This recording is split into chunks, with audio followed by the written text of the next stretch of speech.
पहला सवाल आपसे ये करना है मुलाइदा, आपका दिन जो है ना, वो कितने बजे शुरू होता है और कितने बजे एंड होता है? सुबह 3 बजे में उठ रहा है। 3 बजे। 3 बजे में उठ रहा है। 4 बजे में नौका लेके जाता है तो जंगल, फॉरेस्ट। फर्स्ट जंगल में जाते हैं आप? 1 किलोमीटर डिस्टेंस दरिया, सूता दरिया। 8 किलोमीटर। हाँ। उसको हाथ से चला के जाता है और उसके बाद पैदल, कभी पैदल जाता है, कभी साइकिल में जाता है। 5.5 किलोमीटर हुआ है जंगल, फॉरेस्ट। हाँ। उसे मेरा गाय है, वहां पे आपके गाय और बफेलोज या बाफेलो भैंस भी है? है। उसको दूध निकाल के, यानी वो आपका व्यवसाय है ना, दूध व्यवस्था है। निकालना ये आपका हाँ व्यवसाय है। हाँ, हाँ। उसका निकाल के उसका 9 बजे 10 बजे खत्म हो जाता है। 9 बजे तक काम खत्म। हो जाता है। उसके बाद तो पेड़ का बीज जो है उसको निकाल के लेता है। पेड़ जो रुकने का टाइम है, वो पेड़ रुकते रुकते आओ। आज तो जंगल बहुत ज्यादा हो गया। यानी 9 बजे के बाद में सुबह से हाँ, शाम तक शाम तक। आप बीज बोने का हाँ और उनका सब निगरानी करने का काम करते हैं। हाँ हाँ। कितने बजे तक शाम को? 5:30 बजे तक कर रहा है। 5:30-6 बजे तक काम करते हैं, 9 बजे से लेकर। उसके बाद में घर जाते हैं? घर जाते हैं। कभी रात होता है 8 बज जाता है, कभी 10 बज जाता है। हाँ। आप सोते कितने टाइम? 3 घंटे सोते हैं। इतना मेरा सोने के आवश्यक नहीं है। तो रात को 3 घंटा सोकर आप ये काम करते हैं। हाँ? और एक बाजू आपके यहाँ आपकी जो साइकिल होती है, उसके ऊपर तो बीज होते ही है ना? हाँ हाँ, बीज होते हैं। और मेरा जो दूध निकालने वाला जतन है, वो में जो गाय का घर है ना, वो रहने से जो एलिफेंट तोड़ देता है। अभी जो वहाँ पे जो डीप में एलिफेंट का हर्ड अबाउट 150 हाथी है, तो वहाँ पे घूमता रहता है। तो हर बार ये कोई घर बनाता है तो हर बार हाथी आके उसको तोड़ देता है। तो उसमें सामान कुछ रख नहीं सकता, सो अपने पास ही, मतलब जो दूध निकालने का बर्तन है वो पास में साथ में लेके चलना पड़ता है, तो रोज आने जाने में। लेकिन हाथी आपके घर में ऐसा करते हैं तो आपको दुख नहीं होता? नहीं होता है। नहीं होता? नहीं होता है। वो तो बच्चा जो है ना, बच्चा सब खराब है, बड़ा सब खराब नहीं है। बच्चा सब घर के अंदर धुक जाता है, वो लोग सब निकाल के छोड़ देता है। हाथी बहुत सबसे आदमी से ज्ञान तो ज्यादा है। कोई भी खाने वाला चीज खा जाता है, लेकिन आदमी के मारने के लिए नहीं आता है। जो एक बूढ़ा हाथी था, जो जब आया था, इन्होंने बोला मेरे पास तो तुम आए हो, कुछ खाने के लिए तो है नहीं, हम तो खाली दूध निकाल के इसको बेच के चावल लेके खाते हैं। हाँ। तो फिर वो हाथी ऐसे अपना पीठ थपथपा के फिर सूंघ के चला गया। बाद में वो हाथी मर भी गया। ओह, तो यानी हाथियों के साथ भी इनकी दोस्ती है। हाँ। आगे जाने से पहले मैं आपको ये पूछूं कि आपका बचपन कैसा था? बचपन ऐसे है, मेरा जो जन्म होता है वो तो बहुत हिस्ट्रिकल एरिया। ब्रिटिश और मानव ने जब लड़ाई हुआ, वो हमारे जन्म है तो मोगौर छुट्टी। और वो दिन से ब्रिटिश ने वो जगह पर रेलवे का लाइन, पहले अपर असम, और उसके बाद जहाज घाट है, कलकत्ता से माल लेके जाता है जहाज पर, वो में निकालता हो। तो यही बहुत ज़्यादा आदमी था उधर। उसका जब यूरोशन होगा 65 में, वो बचपन में जो देखा है मेरा गांव, तो फल खाने के बहुत ज़्यादा है, पेड़ भी ज़्यादा है, चिड़िया भी ज़्यादा है, और तो जानवर भी ज़्यादा है। तो देख रहा। तो अभी तो जो यूरोशन का सब चला गया, उसको आदमी मेरा माँ बाप भी माजुली चला गया। कहाँ पे उनका जन्म हुआ था, वो मोहगुरी चूक बोल के एक जगह है कोकिलामुख में। सो कोकिलामुख जब ब्रिटिश टाइम में वो एक कमर्शियल सेंटर था, वहाँ पे कलकत्ता से जहाज़ आता था और रेलवे लाइन भी था। पर 1965 में जब ब्रह्मपुत्र का कोर्स चेंज हुआ था अर्थक्वेक के बाद, तब ये सब एरियाज़ पानी के नीचे चला गया था।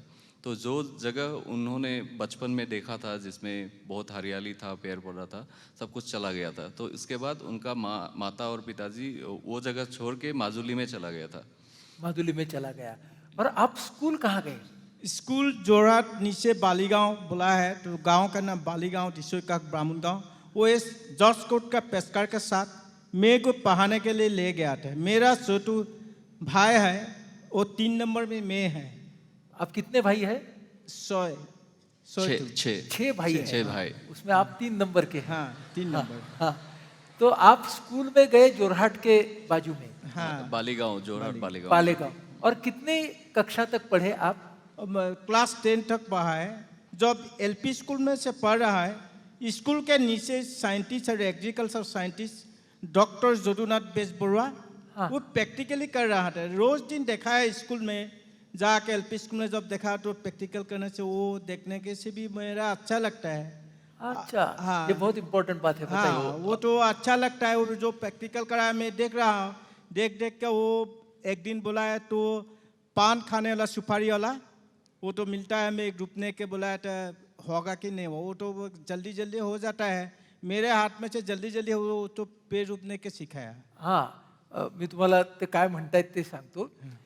हे जेव्हा शाळेमध्ये जात होते तेव्हा डॉक्टर बेस बरुआ नावाचे ॲग्रिकल्चरल सायंटिस्ट होते, शेतकी तज्ञ होते आणि त्यांचे प्रयोग ह्यांच्या शाळेच्या जवळच चालत होते. तेव्हा हे 7-8 वर्षांचे होते. ते त्या बेस बरुआंच्याकडे गेले आणि त्या बेस बरुआंना हा मुलगा आवडला आणि त्यांनी त्यांना पहिल्यांदा झाडं कशी लावायची याचं शिक्षण दिलं. मग तिथं आसाममध्ये पान खाल्लं जातं, म्हणजे आपलं विड्याचं पान आहे ना, तर विड्याच्या पानाचे वेल कसे लावायचे हे त्यांनी त्यांना शिकवलं. आणि मग त्यातली गंमत अशी आहे की ह्यांनी लावलेले विड्याचे वेल हे खूप चांगले जगतात असं ह्यांना सांगितलं त्यांनी.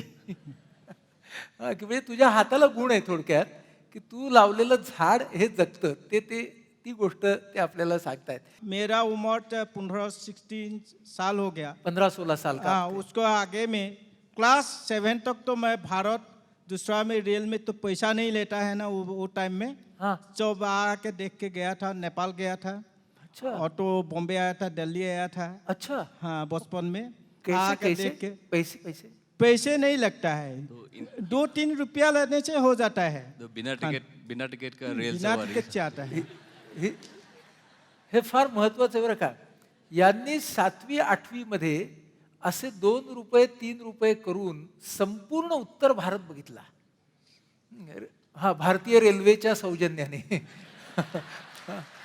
आणि ठिकठिकाणची जंगलं, ठिकठिकाणचे प्रदेश. महत्वाचं काय बघा की 7वी 8वीतला तो मुलगा हे सगळं असं फिरत होता. आपको ये घूमना बहुत अच्छा लगता था क्या? बहुत अच्छा लगता है। जब गर्मी होता है सब शिलोंग में रहता है, मेघालय। हाँ, तो गर्मी होता है तो मेघालय में जाओ. मेघालय में जाता है। हाँ, उधर ठंडा है. हाँ, अच्छा, तो ऐसे आपने किया. हाँ हाँ 79 ओवर फ्लड ब्रह्मपुत्र में। ब्रह्मपुत्र में बाढ़ आया. हाँ, बाहर आया तो बहुत ओवर फ्लड है तो उससे जबरा लकड़ी सब आया था।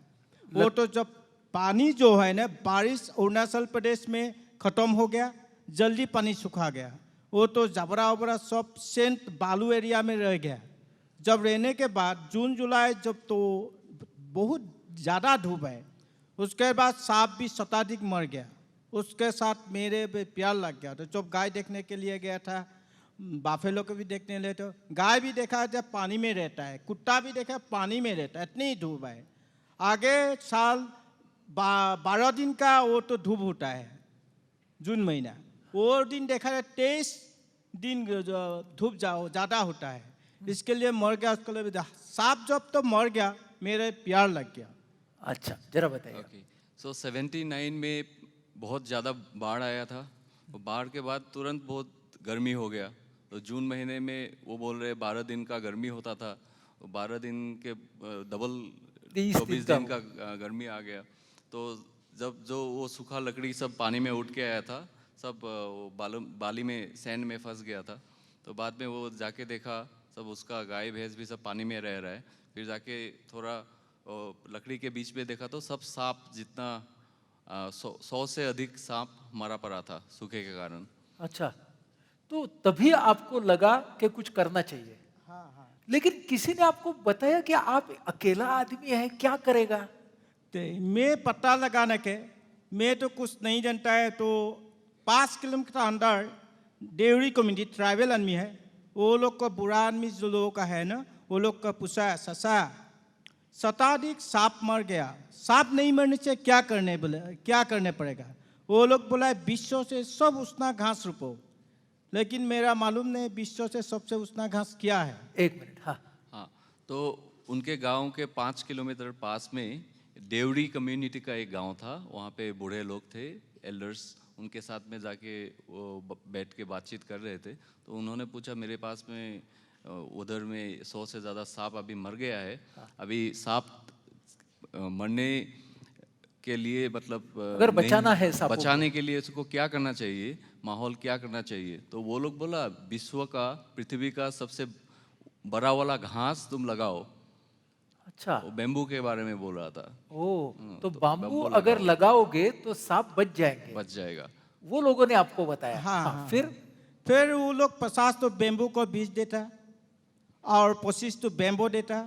घेर के सांप जो जगह में मर गया वो जगह में घेर के तो वो बेम्बो रूप जाओ।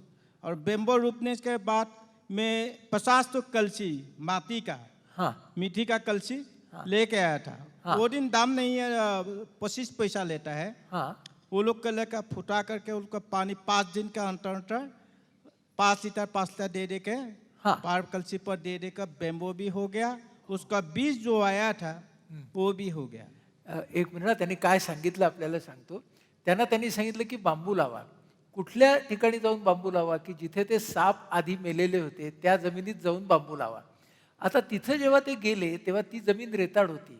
म्हणजे हे बांबू आपण लावू, पण मग त्या बांबूंना आपण पाणी कसं देणार? म्हणून त्या 25 पैशाच्या कळशा त्यांनी घेतल्या. त्या कळशांना त्यांनी नळी लावली आणि त्याच्यातून, ज्याला आपण ड्रिप इरिगेशन म्हणू, तसं ठिबक सिंचन त्यांनी त्या बांबूंच्या मुळाशी पाणी नेलं.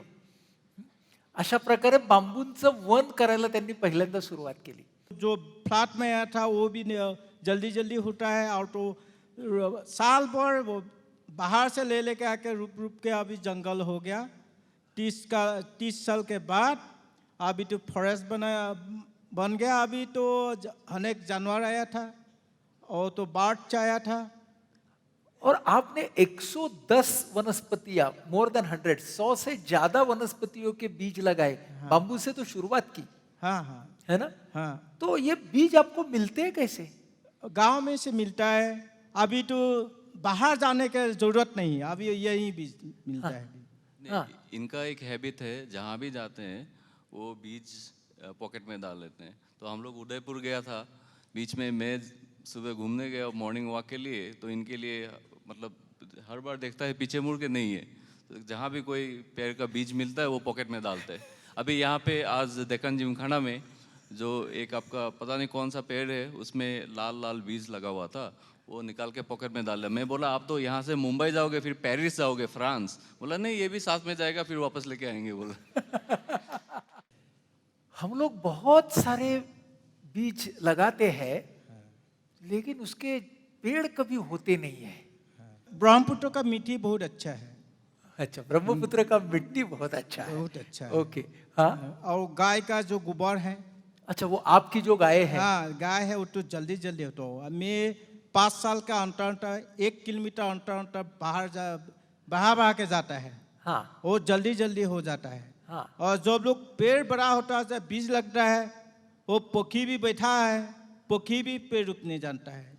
मेरा जंगल का फॉरेस्ट क्या है, गाय भी पेड़ रोपने जानता है। वो लोग खाने वाला बीज निकाल देता है, मुख से निकाल देता है। हरिण भी रोपने जानता है, एलिफेंट भी रोपने जानता है, बतास भी रोपने जानता है, महावा और ब्रह्मपुत्र भी रोपने जानता है।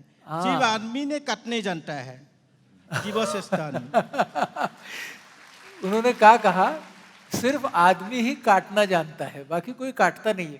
तुम्हाला यातलं लॉजिक समजलं का? बघा काय होतं की त्यांच्या जंगलाची व्याप्ती जशी वाढत जाते तसतसं चरायचा चारा आणि कुरण जास्त मिळायला लागतं. ते जास्त मिळाली की ती जी गाई गुरं असतात ती तेवढ्या जास्त अंतरावरती जातात. ती तेवढ्या जास्त अंतरावरती गेली की त्यांचं जे शेण असतं ते तेवढ्या जास्त अंतरावरती जातं. असं करत करत करत त्याची व्याप्ती वाढत वाढत जाते. मग हे काम फक्त गाईगुरं करतातच असं नाही, तर हरणं पण करतात आणि हत्ती पण करतात. असं करता करता ती विष्ठा हेच खत होऊन जंगलाची व्याप्ती कशी वाढत जाते ते आपल्याला सांगतायत. आणि बघा म्हणजे ह्याच्यातला सेन्स बघा की त्या एकातून दुसरं कसं आलं. एक बात आपको पूछता हूं, 36 साल हो गए, हम्म, आपको कभी थकान नहीं महसूस हुई? नहीं नहीं नहीं, वो प्रकृति जो ग्रीन है ना, सुबह इवनिंग मॉर्निंग देखने से भी बहुत अच्छा लगता है, वो खुशी था. नहीं खाने से भी होता है. अच्छा, खाना नाही है ते काय म्हणतात बघा, जेवण जरी नसलं तरी सकाळ संध्याकाळ तो निसर्ग बघायला मिळाला तर मला त्याच्यातून समाधान मिळतं. हमारे मिसिंग कम्युनिटी ऐसे ही है, जीवावशिष्ट चलती है. 3 वस्तु पैसा दे के किन लेता है, लवण, केरासिन, मैस, और 3 ही वस्तु, बाकी सब अपन घर में वो जंगल में मिलता है अभी. लेकिन आप मुझे बताइए कि आप तो ऐसे हैं, जिसे बहुत सारे लोग पागल बोलेंगे, कि ये क्या पागल है, 36 साल तक ये कर रहा है. आपका जो फैमिली है, कुटुंब है, वो आपको सहकार्य देता है क्या? फैमिली जो है ना, वो तो पेड़ का बहुत लगातार मेरे साथ जाता है, और वो रोज दिन यही करता है मेरे साथ. जब तो काम नहीं, यही है हमारा जंगल में रहने के. और तो जंगल में मेरा घर है, दूसरा तो नहीं है. इसके जंगल पालन करने से भी अच्छा होगा, यही अच्छा काम. और आपको अभी लड़का लड़कियां कितने हैं? हाँ, एक लड़की है, उसका पढ़ाने के लिए दरिया के उस पर एक घर बना दिया.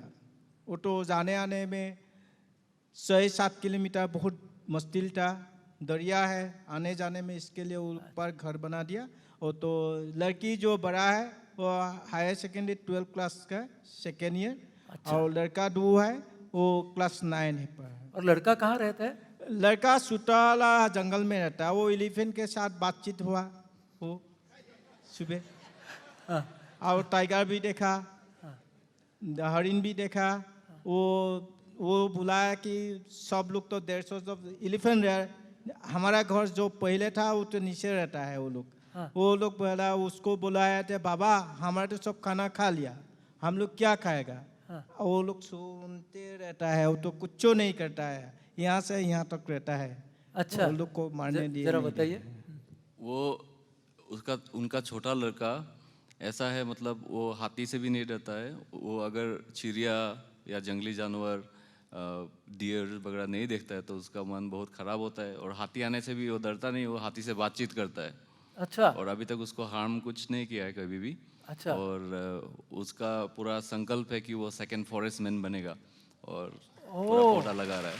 अच्छा, आप मुझे बताइए कि ये सब 36 सालों में बहुत सारी मुसीबतें आई होगी, है ना? जैसे आप बोल रहे थे मुझे कि जंगल जैसे बढ़ने लगा, वैसे ये हाथी आने लगे. हाँ. तो हाथियों का क्या हादसा हुआ, क्या हो गया?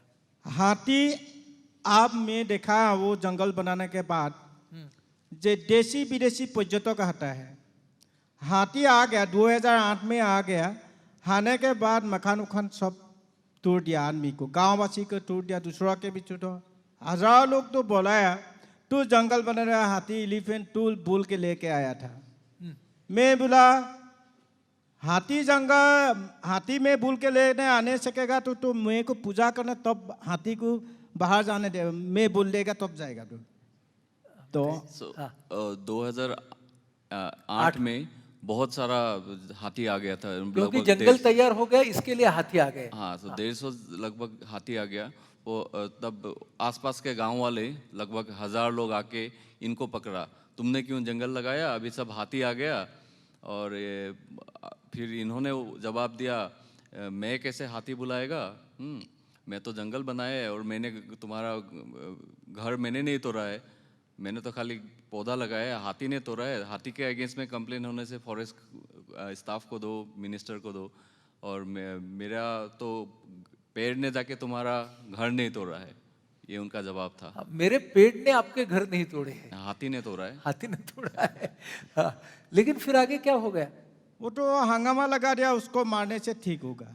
वो तो तब क्या हुआ, जब कॉलेज का टीचर बोटानिकल, हाँ, बोटानिकल कॉलेज, हाँ, उसका प्रोफेसर का नाम बुबुल नेक, जोग्राफी का जो है दूसरा कॉलेज का, और दिलीप सोइकिया, विपुल गोगोई, वो लोग क्या हुआ है मेरे साथ रहता है. अच्छा. वो लोग समझा देता है वो गांववासी कर उसको जब पकड़ लेगा हम लोग यहाँ रहने नहीं देगा उस गांव में। आपको रहने नहीं देंगे? नहीं नहीं, वो गांववासी को बुलाया, हाँ। मेरे को जब मारेगा आप लोग रहने नहीं सकता है उधर उस अच्छा। जमीन। मतलब इनको मार देगा बोला था तब जो इनका दो तीन वेल विशर है, कॉलेज का प्रोफेसर्स है और एक कॉलीग है विपुल गोगोई बोल के, तो वो लोग बोला तुम लोग अगर इनको हार्म करोगे तो तुम लोग को इधर में रहने नहीं देगा। तो ऐसे निगोशिएट किया इनका सेफ्टी के लिए। इनके सेफ्टी के लिए निगोशिएट करना पड़ा। हाँ अगर आपके पेड़ तोड़ने के लिए वो आते तो? हाथे तो वो लोग बुलाया तो 1000 तक आदमी आया था कुदारी उदारी लेके काटने के लिए।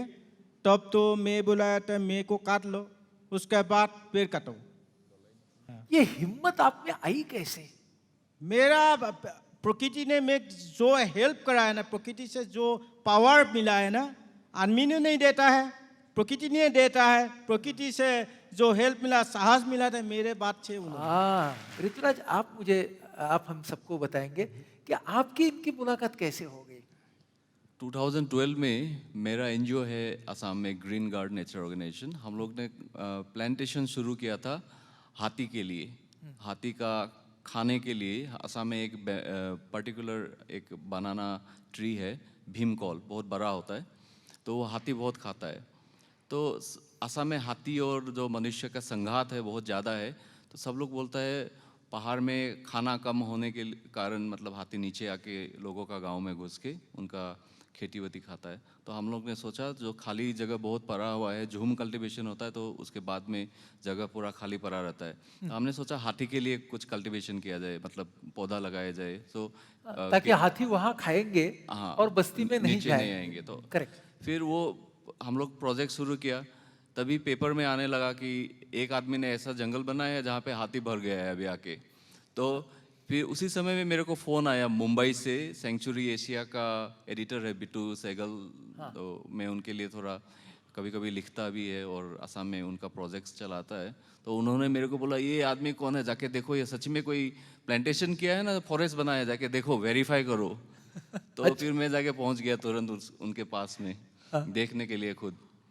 तो नाव पार किया, नाव पार करके फिर इनके पीछे पीछे चलते रहे हम लोग। चलते चलते चलते दिन भर 18 किलोमीटर पूरा धूप में पूरा पैदल लेके गया, पूरा घुमाया दिखाया। अच्छा, तो वो मेरा फर्स्ट मुलाकात था। वो आप कभी भूलेंगे नहीं। लेकिन इनमें आपको विशेषता क्या लगी?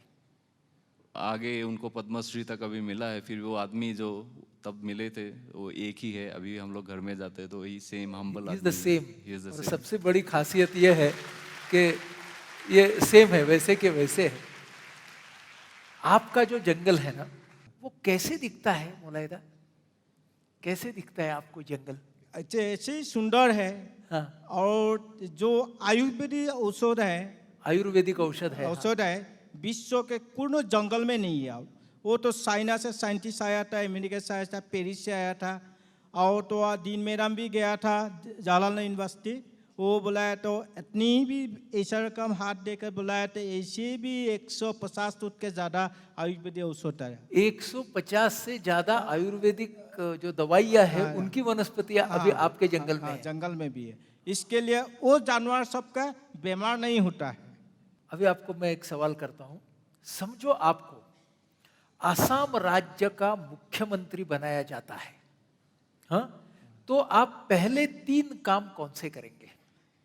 पहली बार दरिया के नीचे नीचे बैम्बो एंड कोकोनट, मथारी जो है ना कोकोनट, और दरिया के नीचे बैम्बो बहुत गंभीरता भी चला जाता है। उस तो एक चुप्पा ले जाएगा तो फिर इस चुप्पा पानी अंदर धुका जाएगा, उसका इरोशन कम हो जाएगा। अच्छा। और तो नेचुरल जो पेपर मिल का होगा, कोकोनट के इंडस्ट्री होगा, हर एक किस्म का उद्योग होगा उधर, और गुले के उष्णता कोकोनट से ज़्यादा रुक नहीं सकेगा।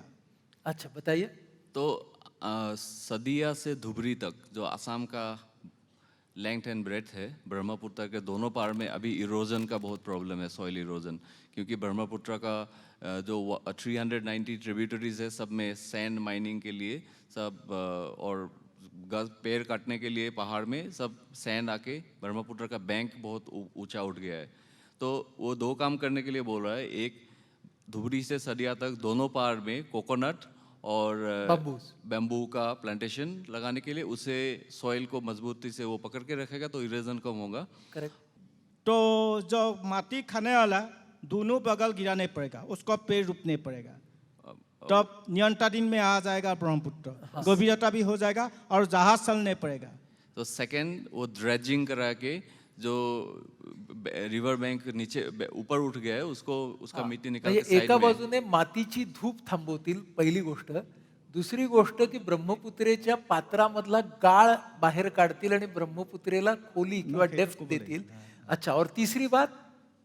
तीसरी बार ऐसे ही करेगा, जो आसाम इरोशन है तो आसाम के लड़का जो तो इंडिया गवर्नमेंट, तो आसाम गवर्नमेंट भी यही करता है, पेड़ का फॉरेस्ट डिपार्टमेंट से पुली लेके दिया था, लेकिन उस तो पुली देता एको भी नहीं होता। इसके लिए वो लोग का क्या होता, वो बंद करते। वो दिन दिल्ली में जाकर जावड़ेकर को बोल दिया, climate change, environmental science, climate change के लिए बोल के 7 दिन के बाद लेके था, जब मिनिस्टर हुआ था। मैं तो बुलाया, इंडिया का कानून बदला दो, संविधान बदला दो। ये इंडिया स्कूल एंड कॉलेज हर लाखों कोटि कोटि पुली देता है, स्कूल एंड कॉलेज एको को भी नहीं है अब तक। सकस्तम बनम उत्सव पालन करो क्लाइमेट चेंज के लिए, एनवायरमेंट अब जो हुआ है ना, विश्व परिवेश दिवस, वो भी हक एको पेड़ नहीं है। ले स्कूल एंड कॉलेज 2 पेड़ दो, उसको गराल दे के दे दो, और तो होने चाहिए स्कूल एंड कॉलेज ये। और वो शिक्षा अगाड़ी कर दो, वो परिवेश विज्ञान एलपी स्कूल में से दे सका शिक्षक, और परिवेश विश्वविद्यालय वो देने चाहिए। एक मिनट, हाँ। तो इनका कहना है जो इन्होंने हर स्कूल में, इंडिया का हर स्कूल कॉलेज में एडमिशन लेने के टाइम सब बच्चों को 2-2 पौधा दे दो, तो उनका काम होगा पौधे को लगाना और रोज स्कूल कॉलेज आने के टाइम उसको पानी देके बड़ा करना। जब तक उनका मैट्रिकुलेशन टाइम होगा या स्कूल से ग्रेजुएशन टाइम होगा, तब तक वो पौधा भी बड़ा हो जाएगा, उस पौधे का फल उसको मिलेगा, उसका छाया में रहने से उसको मतलब गर्व होगा कि मैंने लगाया हुआ पेड़ से मेरे को फल या छाया मिल रहा है। तभी वो प्रैक्टिकल ट्रेनिंग होगा इंडिया में एनवायरमेंटल का, और तभी हर एक बच्चा एनवायरमेंटली कॉन्शियस होगा और इंडिया का मतलब क्लाइमेट चेंज जो है उसको हम लोग इफेक्टिवली फाइट कर सकेगा। मुझे बताइए, ये पद्मश्री जैसी मान्यता आपको मिली, फॉरेस्ट मैन ऑफ इंडिया का किताब मिला, ये मान्यता के बाद कौन सी चीजें बदल गई? मैं बदल नहीं हुआ, बदल नहीं हुआ। ले मेरा यही है, गृह मंत्रालय ने मेरे को पूछा तो आप पद्मश्री सम्मान लेगा कि नहीं लेगा? गृह मंत्रालय ने पूछा आपको? हाँ। मैं बोला को धरित्री नहीं रहेगा तो पद्मश्री सम्मान लेके क्या करूँगा? जर धरित्री राहणार नसेल तर मी पद्मश्री सन्मान घेऊन काय करू? और उसके बाद मैं ऐसे ही बुला दिया, 125 कोटि आदमी है इंडिया, उसका सम्मान लेके वो अवार्ड लेता है। लेकिन धरती बचाने के लिए लेता है, मेरा काम है इंडिया का, इसके लिए इंडिया में जन्म हुआ, इसके लिए मेरा बहुत काम है, इसके लिए ले आया था। मी 125 कोटी देशवासियांपैकी एक भारतीय आहे म्हणून मी हा सन्मान घेईन, असं ते म्हणाले. आप भगवान को मानते हैं क्या? भगवान तो मैं तो देखा नहीं, और तो दुनिया के आदमी पूछा रहा, मेरा जंगल में जब आया था, विश्ववासी आया था, वो लोग को पूछा आप कभी भगवान को देखा है? विश्ववासी ने देखा था, वो लोग बोला नहीं देखा है। देखते क्या है, मेरा आप लोग का पितामह जी भगवान आई जन्म सत्य में, और वो पितामह जब चला जाता है हम लोग को छोड़कर किसके साथ में चला जाता है? प्रकृति के साथ चला जाता है, दे के चला जाता है। लेकिन प्रकृति से भगवान कोई नहीं है, अभी देखा नहीं है कौन, इसे प्रकृति ने भगवान है। प्रकृति में ही भगवान है, दूसरा भगवान किसी ने देखा नहीं है. निसर्ग आहे तोच खरा देव आहे आणि निसर्गामध्येच देव आहे. निसर्ग के और पर्यावरण के रक्षण के लिए कौन सी 3 बातें हम सब लोगों ने ध्यान में रखनी चाहिए? सब लोग का कर्तव्य है एक एक अपन जिंदगी के लिए पेड़ रोपो। अभी अभी रोपो बा अपना के एक एक पेड़ रोपो, और तो संरक्षण करके बड़ा करने पड़ेगा। एक पेड़ एक एक पेड़ लगा के उसको बड़ा बड़ा करो। अपना ऑक्सीजन के लिए। अपना ऑक्सीजन के लिए अपने ऑक्सीजन के लिए एक एक पेड़ लगा के उसे बड़ा करो। बड़ा करो। क्या बात है। और एक पेड़ अगर एक आदमी लगाएगा और उसे बड़ा करेगा, वो अपन ऑक्सीजन अपन लेगा। तो क्लाइमेट जो चेंज होता है, हाँ ज्यादा होने से लिए एक लड़का ने 2 पेड़ रोपने पड़ेगा, प्रैक्टिकल करने पड़ेगा, अच्छा, तब जल्दी जल्दी ग्रीन हो जाएगा। एक लड़का 2 पेड़। 2 पेड़, और जो बूढ़ा आदमी है एक एक पेड़ पर जिंदे के लिए। अच्छा, जो लड़का है उसको एक आदमी 2 पेड़, और जो बूढ़ा है उसको एक आदमी 1 पेड़। एक पेड़, हाँ, हो अपने जाए। ऑक्सीजन के लिए। ऑक्सीजन के लिए, क्या जिंदे बात। के लिए, तब ये- क्लाइमेट चेंज नहीं होगा। तभी क्लायमेट चेंज नाही होगा। मित्रो, आपण नेहमी असं म्हणतो की माणूस हा निसर्गाचा एक भाग आहे, आणि ते खरंच आहे. पण आजच्या आपल्या ह्या अनुभवाला आपण असं म्हणूया की आपल्याकडे आज जणू काही निसर्गच मानव रूपामध्ये आला. या मोलाईदांचे हात ज्या वेळेला रोप लावतात आणि त्या रोपाला प्राणपणाने जपतात, तेव्हा त्यांच्या हातात आणि त्यांच्या डोळ्यात निसर्गाचाच सृजनगंध असतो. व्यक्ती आणि तिचं काम यामध्ये जेव्हा एकात्मता असते, तेव्हा त्यातून निर्माण होणारी लय हाच देवत्वाचा स्पर्श असतो. दुसरा देव असतो कुठे.